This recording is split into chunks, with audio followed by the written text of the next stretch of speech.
Natao indrindra mba hafantarany be sy ny maro ny orinasa ambady vy ilay varavarana misokatra natokana ho an'ny rehetitra manomboka rampetsy ho etsy amin'ny gara Sorano misokatra ho an'ny be sy ny maro manomboka rampetsy tokoa ity hetsika ity ary tsy farana ratsy ny fahiny ny volana Jolay ho avy izao. Mba ho isin'ny mangarahara sy anazavana ny be sy ny maro mikasika ny orinasa ambady vy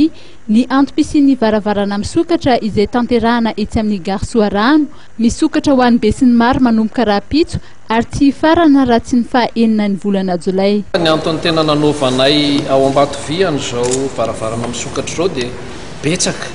ny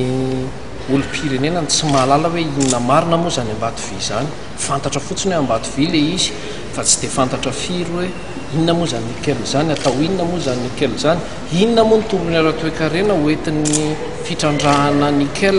eto Madagasikara. Dia zay ny antony nanaovanay an'izao varavarana misokatra izao. Raha mahatsiarontsika andian'ny faharoa izao ary mbola isy andian'ny fahatelo ihany koa, fa zava-dehibe ho anay zany zay mangarahara zay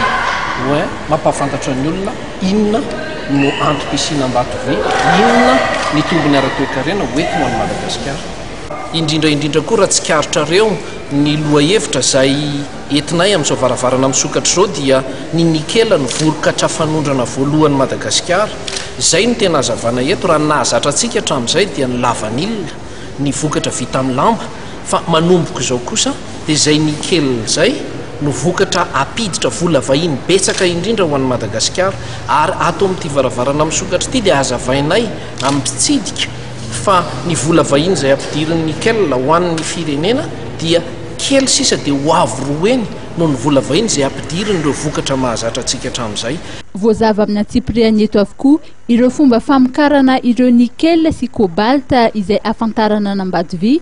ireo fiantraikan'ny asan'ambady vy eo amin'ny toe-karem-pirenena, ny ezaka ataon'ny orinasa eo amin'ny fikojakojana ny tontolo iainana raha tsy laza afa-tsy ireo. Raha tsy aivina dia asa mahery ny 540 no ny forona nandritry ny dingana fanorenana, 7 kosa ankehitriny ny olona ampiasain'ny ambady vy. Asa mivantana sy tsy mivantana anarivo no nitsangana tamin'ny seha-piariana maro. Androany hariva moa no nisokafana tamin'ny fomba ofisialy ity varavarana misokatra ity.